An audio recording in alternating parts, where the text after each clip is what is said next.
આજે છે ને હું બહુ ખુશ થઈ ગઈ હતી કારણ કે મેં છે ને બધું કામ વહેલું કરી નાખ્યું હતું અને ત્યાં છે ને અમારી રાધાને શું કહેવાય કે મમ્મીનું એક ટીપું લોહી ચડવું ના જોઈએ અને છે ને બધી સ્કેચ પેનના લીટા કરી નાખ્યા હતા. અને પછી છે ને તમે જો છે ને મસાજ કરવાની સાચી રીત છે ને ભાઈ ટેરવાથી ન જ મસાજ કરાય. તમે ઘસી ઘસીને કરો ને એનાથી તમારા વાળ ખરી જાય છે.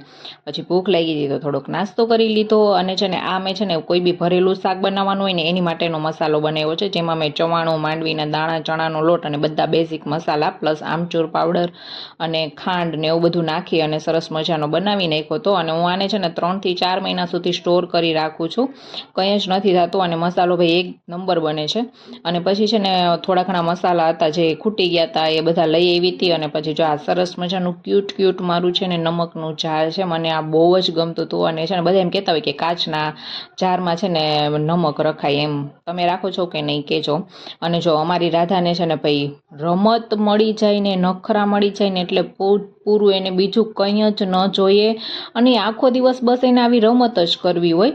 અને છે ને ભાઈ જમી લીધું હતું અને છે ને ફોન રાધા પાસે હતો ને એટલે છે ને શૂટ કરતા ભૂલી ગઈ હતી. અને છે ને ભાઈ મગને ભાત બનાવ્યા હતા અને સરસ મજાના સૂઈ ગયા હતા અને ઉઠી અને પછી છે ને સરસ મજાના મેગી ભાત બનાવ્યા હતા. જે ભાત વધ્યા હતા ને એમાંથી એક સરસ મજાની રેસીપી બનાવી હતી જે આપણે હેલ્ધી બી કહી શકીએ. તો મળી આવતીકાલે એક નવા બ્લોગ સાથે. ત્યાં સુધી બધાને જય બજરંગબલી, બાય બાય.